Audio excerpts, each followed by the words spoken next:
much better. It just seems so far away. Hey, it's spring semester. We've got a great crowd here. One thing we love about the spring is that we always have more people come in the spring semester than we do even in the fall semester. I don't think any other campus or Catholic group can say that, but there's just more fun and life and energy in the spring semester than there is even in the fall. So I hope that you're here tonight. You're going to just spend the semester coming here on Thursdays for large group and drawing closer to God, drawing closer to each other, and being able to look back on this semester and know it counted for eternity. Sound good? You want to do that this semester? Hey, we're talking about a series called Counterfeit Gods. I'm just going to be honest with you, we're basing it out of a book by Tim Keller, a pastor in New York City. Incredible resource for us, but we're looking at what is it that we can give our life to that's not really worthy of our worship. What fake gods exist that we in some way actually give our affection to, that we in some form even bow down to, that we worship? It's so much less than the great God that we serve. So we're going to be looking at all the different forms that takes for the first half of the semester. Second half of the semester, we're hoping to go into a study of an epistle, and so that'll be fun too. But tonight we're going to jump in. I'm going to even start by reading some of a passage, actually the very beginning of the book, Counterfeit Gods. It's really talking about, he's going to start out here. Let me just give you a preface, or you should be like, whoa, why it's so heavy? This is so sad. But here's what it is it's recounting the aftermath in amongst some of the financial executives that were leading companies and working with groups in 2008 when a significant recession hit the economy. Now, if you're like me, do you ever watch the news in the evening and everybody's freaking about record lows in the Dow today or the S&P 500, and you're like, oh man, it's terrible.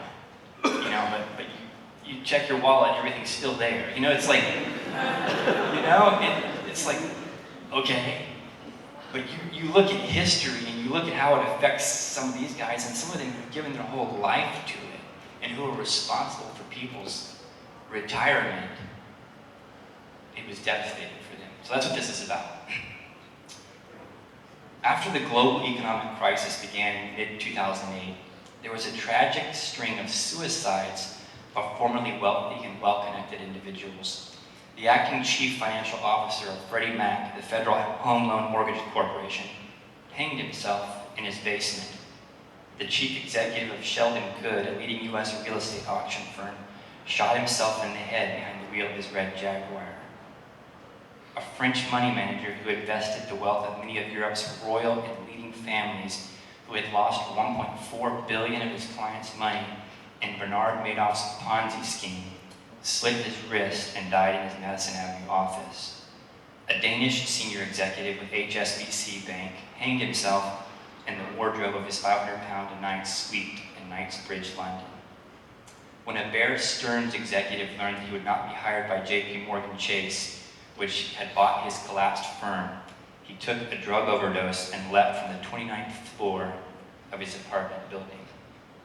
Heavy. That's why I prefaced it. I didn't want to just read to you a list of suicides to start the fall of the spring semester. But what is it here? It's obviously that these people, these leaders in the financial world had made something of their career and their job. They made everything for themselves. And when they lost everything, they didn't have a reason to live anymore. This guy, the last one that jumped from his apartment building, he was on vacation when he found out that the company he worked for had been bought by Chase, by JP Morgan Chase. And his best friend that was with him said he was following all this on the internet.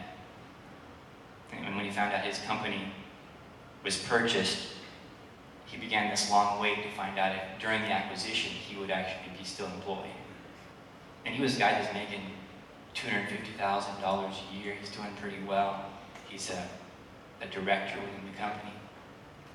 And 2 months go by, and he gets the call one day that he's not hired, that they're not keeping him.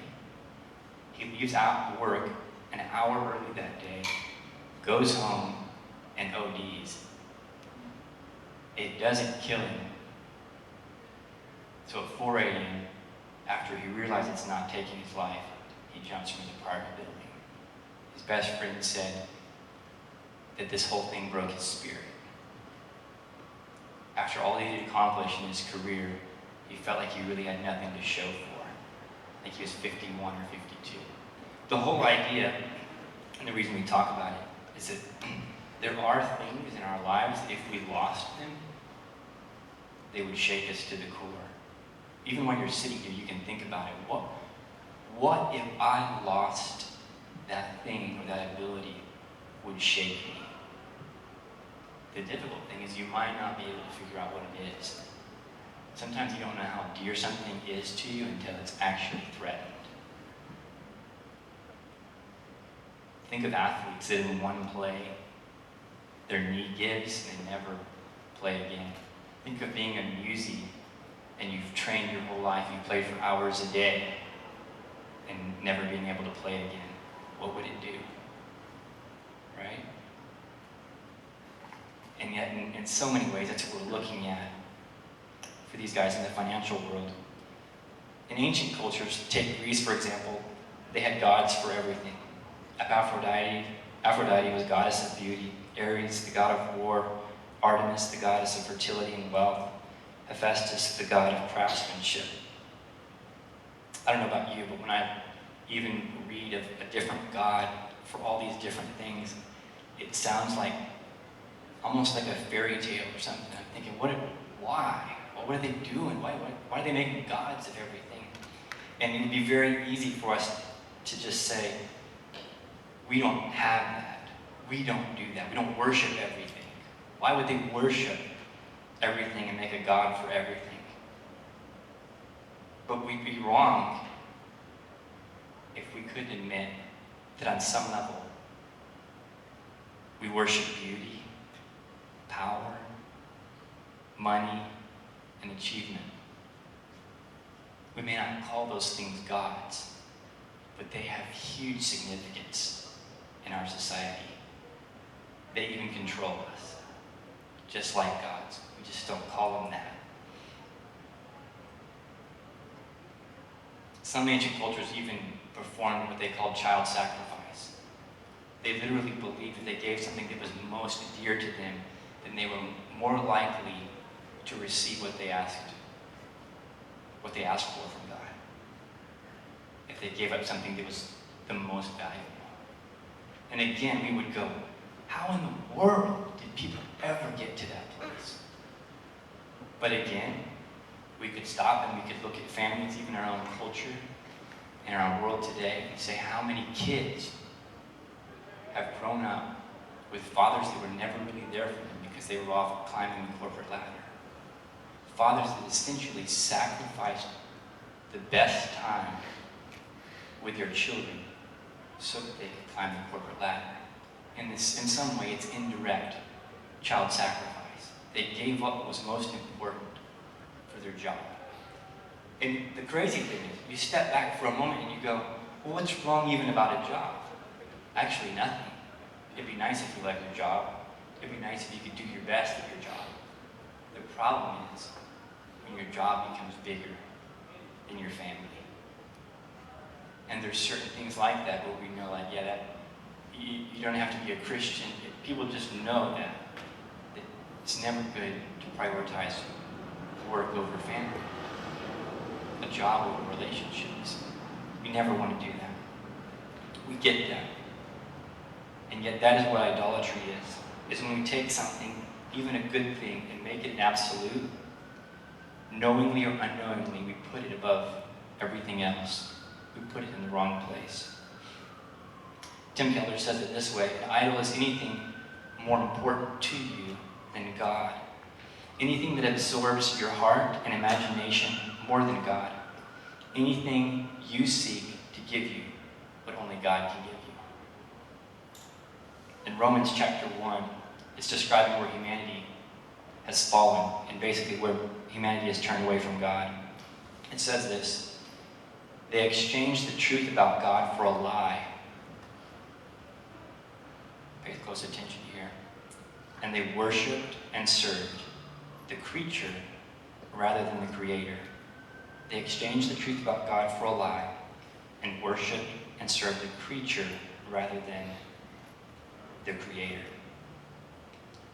It's not that the creature is bad. It's that they got things all out of order and put the created ahead of the Creator. They worship the thing that was made more than the Maker. And again, too often it happens with good things. We see that even in the story of Abraham. We're going to look at him for a moment. Just think of the story of Abraham and Isaac. God calls Abraham to give up that which is most dear to him, a very good thing, Isaac, the son of promise. And Abraham is obedient. He even takes his son and is preparing to give him up as a sacrifice to God. He has him laying on an altar and takes a knife. When he does that, God intervenes and says, "Do not lay your hand on the boy or do anything to him, for now I know that you fear God, seeing you have not withheld your son, your only son, from me." You know what? It wasn't so God could find out what Abraham would do. This wasn't a test that God was like, "Oh, I just want to see. If I ask Abraham to do something ridiculous, will he do it? Does he trust me that much?" It was more than that. It wasn't God testing him. God already knew. It was God graciously working in Abraham's life to stop him from worshiping the created more than the Creator, from loving the gift more than the giver, for loving that thing that represented the promise more than the promise itself and the one who'd given the promise. If you don't know the story of Abraham, it begins with God calling Abraham to leave all that he has, all that's familiar and safe, and to go to a place where he does not even know. It says that he went out into the wilderness, obeying God, not knowing where he was going. And that act alone puts Abraham in Hebrews chapter 11, which is the Bible's Hall of Fame, Hall of Faith. That act alone is listed in there, that Abraham went, not knowing what God had called him, but he went out in faith. And when he does that, he's 70 years old. And God says to him, "I have a promise for you. You have obeyed me, and I have a promise for you. Through you, all nations will be blessed, and through your offspring." And he promised land to him, and he promised offspring, and through that offspring, all nations will be blessed. He gives that promise to Abraham when he's 70 years old. When Abraham's 100 years old, a son is born to him, and a son had to be born to him, and he knew he had to have a son because you don't have offspring. You won't have future generations if you don't have a child. And he and Sarah had not. But here's the deal. When God promises you something when you're 70 and you wait 30 years for it, when it finally comes, it's a big deal. We look in Genesis. You start in Genesis chapter 11. You start reading about Abraham. You turn one page, Isaac is promised. You turn a couple more pages, and Isaac is there. We don't get the impact of 30 years of waiting.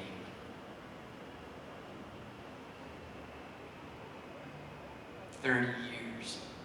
So you guys have to figure out, like, can I really handle medical school? I mean, like, it's going to be forever before I even start doing what I'm supposed to do. Right? And yet Abraham, God gives him this promise, and he waits 30 years for it. But when Isaac comes, he treasures him.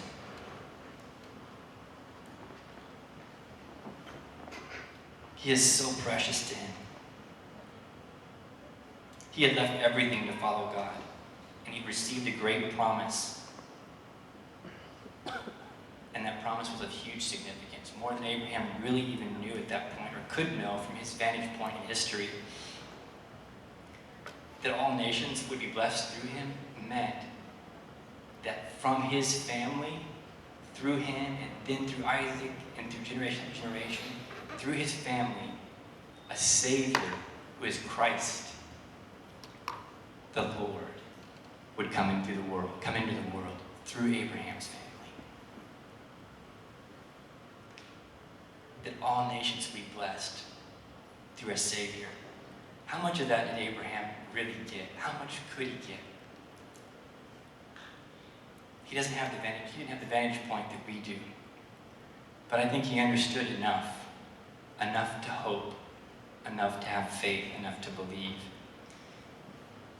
Because in Hebrews 11, verse 17 through 19, it continues to talk about Abraham, and it says this: when he was tested, it says, by faith Abraham, when he was tested, offered up Isaac. And he who had received the promise,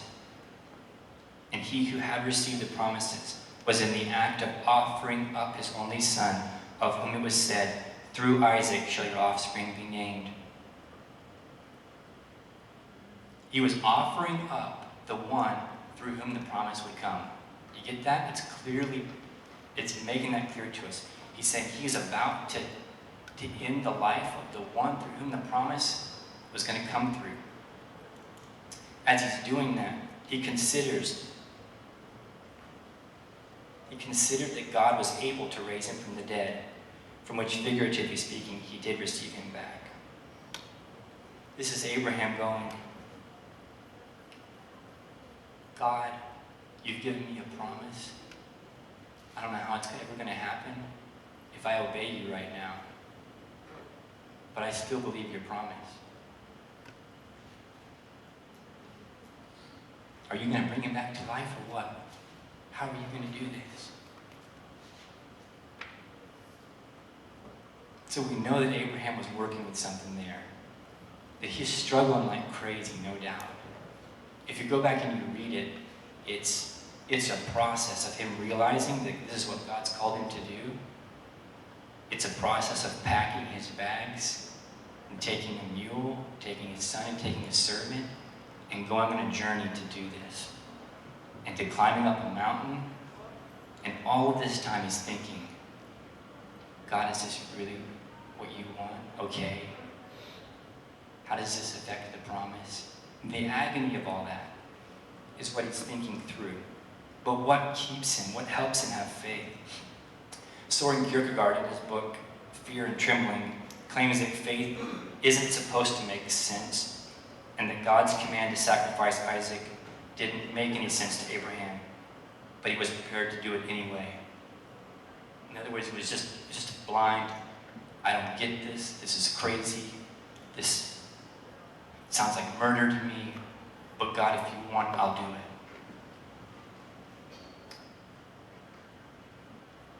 And then John Levinson, with a completely different viewpoint on this, John Levinson is a Jewish scholar at Harvard, provides evidence that this might not be true, that Abraham really might have been acting on something that he believed about God, that it wasn't just do this no matter how crazy it sounds. And he says that based on his understanding of the culture in which Abraham lived. And it seems that Kierkegaard didn't take that into consideration in the same way. You see, ancient cultures were not as individualistic as ours. It wasn't about their own dream or their career or their goals, their success. It was about the group, the tribe, the family. We even have the ancient law of primogeniture, which to us probably just appears like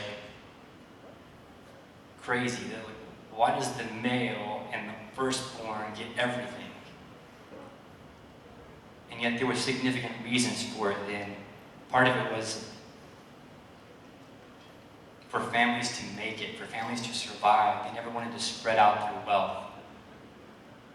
It wasn't a matter of a family with 10 kids taking all their stuff and spreading it out. It was a matter of entrusting it to one person who would be responsible for it, who would guard the family and protect the family. And everybody else understood that. It wasn't necessarily this, we would like hate the older brother. Like, why does he get everything? But the law of primogeniture was for protection for the family name. So that this one older son would have it and keep the family name and keep the family stuff and lead, so to speak, the group, the family, the tribe. So there was real reason to that. Not endorsing it, just explaining what it was in that culture. So when God calls Abraham, he says, the Bible says he tests Abraham. When he tests Abraham by saying, Abraham, give me your son, sacrifice him to me, and calling his firstborn son, there's a context there for Abraham. We look at Egypt, when they held the Israelite nation captive. How does God judge Egypt? When he pulls the Israelite people out and they flee, right before that, God sends the last plague on Egypt. And what is it? He judges Egypt by taking the firstborn of every Egyptian home. And he doesn't take the firstborn in the homes of the Israelites. Do you know why? Because it's something they put over their doorway. And that was a mark of blood from the lamb that they had sacrificed. So that when the death angel came, the death angel, it took the firstborn of every Egyptian home, would come to an Israelite home, and he would not stop there because he saw the blood on the doorpost. Because of the lamb that was sacrificed. You see what that's pointing to? God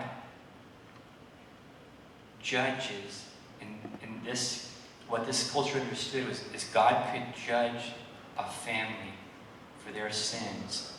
And the way he would do it was to take that which is most important to them, that which held the family together, that which held the inheritance. He would take the firstborn. But what would keep God from taking the firstborn and from judging that family or that Egyptian or the Israelite nation, to be specific there, would be the blood on their doorpost, the sacrifice. That sacrifice points to one day that there would be an ultimate sacrifice who would be Jesus. And because of Jesus dying for sin, God would pass over and not judge. Okay, so when God comes to Abraham and he says, I want you to sacrifice your only son, this is what I'm saying, there's context there that makes Abraham go, oh, like it's still just as hard, he still gets it, he still can't hardly think of doing this, but there's context there. It's not walk across the room and kill Sarah. I just want to know if you'll do it. It's not random murder. It's God calling his family to account for their sins. Specifically, it's calling Abraham, I believe, to a place of saying, Abraham, have you put the gift itself, have you put the promise above the one who gave you the promise? Are you worshiping the created above the creator? And Abraham is probably at that point thinking, oh God, I waited 30 years for this son. Yes, I treasure him, and he's a good thing, but do I treasure him more than you? Oh God, only you know. And that's what God's dealing with him about. And graciously, God is coming to him and reorienting his priorities and saying, Abraham, you've got to love what's most valuable. Your son's a good thing, but you can't put him above me. Really, I believe what Abraham is doing is he's walking up the mountain. He's about to be obedient to God and sacrifice his son. He's thinking this, God, you're right. I can't say to you, God, you can't have my son, because I'm not clean. There is idolatry in my heart, is what Abraham would say. I think he would say, God, I have made my son more than he should be. I have put him above you. But he's thinking, God, you've promised. You said it. You said that through me all nations will be blessed. God, what are you going to do? Can you be gracious and still be just? God, can you be holy and righteous and just? And can the promise still happen? Can you deal with my sin? Can you deal with the sin of the families of the world? But still be gracious. And that's where he's like, God, I don't know how you're going to do this. Maybe I'll be obedient and my son will die. Maybe you'll raise him back to life. I don't know. If you know the story, you know that God, right when he's about to do it, he stops him and he looks, and over in this thicket, there's a ram. And God tells him to sacrifice that instead.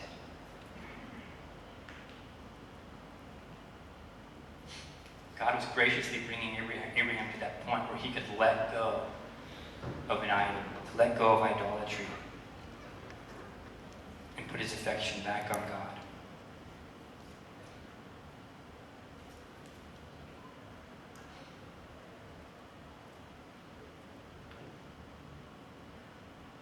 We honestly have to ask, like, how did he even hope? How did he hope in the grace of God at this moment? How was he not just pushed beyond his limits? Because we can look back at it. We can look back at this and go, man, that ram was a picture of Jesus. We really can. We know that. If some of you know that part of the story. We can look back and realize that on another day, another firstborn would lay down, and his life would not be spared. And that was Jesus. And he would go to the cross and die for our sins. And because he did that, Abraham could live, Isaac could live.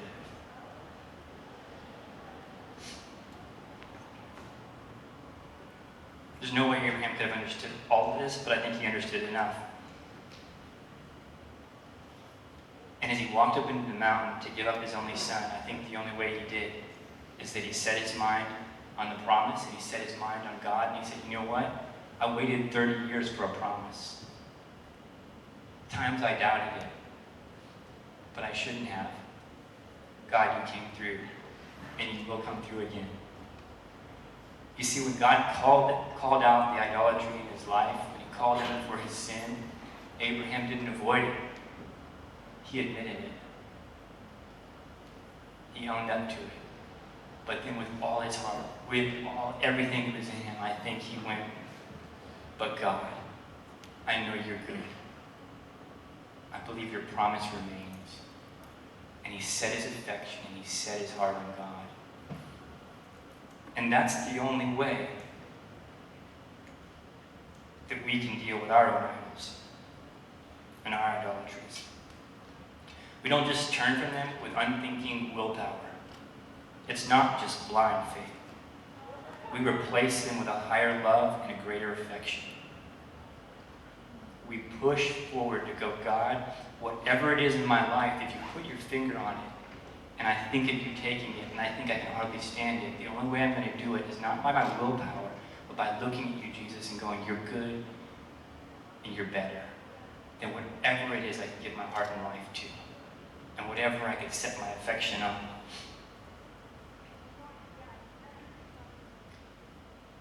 Earlier I talked about financial executives and how so many of them experienced serious disillusionment during the recession of 2008. This kind of disillusionment extends to many other areas and careers, but especially professional sports, even college sports for that matter.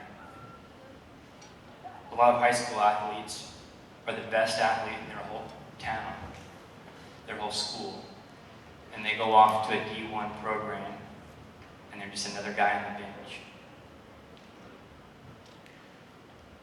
And disillusionment sets in. But it's bigger than that.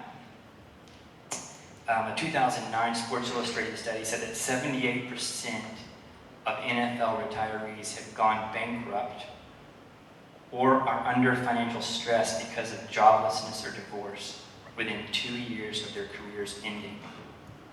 That's wild. One of the guys who works with the NFL said, and kind of addressing this idea, when you have millions, how can you blow it that fast? And he said it's pretty simple actually. When you have $3 million in the bank and you're spending $30,000 a month, it's only going to last so long. Just do the math, right? And so this leads to this crazy fact that 78% of NFL retirees, 2 years after they're done with their sport, are filing for bankruptcy, or they're in some kind of financial distress because they're jobless and divorced. The guy referencing this is a former athlete himself and works for the NFL now. He says, this is an identity crisis. He said, these poor guys, and you say poor guys, but I guess I'm having a little sympathy on them. He's saying these guys don't know who they are. At 35 years old, so many of them are done, and they don't know who they are anymore. It's an identity crisis. This same athlete said when he first retired, he used to do laundry every day until his wife told him, normal people don't do laundry every day. He said, I was just trying to be a good husband and I didn't know what else to do. He said he also mowed the lawn 3 times a week. I don't care how much it rains. I get mad when I have to mow once a week. And that's true in Houston when it's raining. This guy's mowing 3 times a week. Truth is for many athletes, their career has or had become their God. It had become their counterfeit God. And they don't know life apart from it. They don't know who they are apart from it. And as we go through this series, Counterfeit Gods, I think we're going to find what we'll do. So the next 7 weeks, we're going to look at different stories of different people like Abraham in the Bible, Jacob, Jonah, different characters.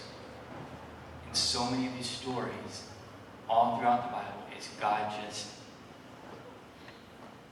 lovingly dealing with people and saying, you've given your heart to something that's not worthy. And it's going to mess you up. It's going to mess up those you love. You got to let go. You got to put your affection back on me. And we're just going to look at that. And as we do that, I think God's going to work in our lives. He's already doing it to me. I'm already seeing some counterfeit gods, and it's not comfortable. God will put his finger on stuff in our life, and we'll just realize that we have put something in a place that doesn't deserve to be in. It's not healthy for us. It's not healthy for those we love. It's not healthy for our relationship with God. Worship team, if you can go ahead and come on back. The only way, as God puts his finger on these areas in our life, and he's doing that to me even now, I'm realizing the only way we can let go of our Isaac, because you can't even imagine it. Like Abraham couldn't even imagine it. How do you let go of that which is most precious to you? You can't in your willpower. But what you do is you set your affection on something greater, and only God is great enough to set you free. Tim Keller says that when he talks about this in New York City, he's found people that don't even believe in God, that want God to be true, because they know that they don't have anything great enough to pull their affections from these lesser things that they know are killing them. Did you get that? I want to close with a story about David Robinson, former NBA basketball player. He came and spoke at at Sam Houston State when I was a Chi Alpha intern in, I believe, 2004. He had retired in 2003 from the NBA and gone on staff, I think, in 2004 with Max Lucado's church. Anybody heard of Max Lucado? Okay. So in San Antonio, this guy that went on staff was much more well-known than the pastor himself. Okay, so David Robinson goes on staff with Max Lucado's church, but then he agrees to come to a distinguished speaker series, and he comes to speak at Sam Houston State. And I went and saw him speak. on campus. And it was crazy because this wasn't a church service. This former basketball player got up there and is telling stories from the Bible. He's excited about God things. And he's just finished his career like a year before. And he says this, I want to tell you something.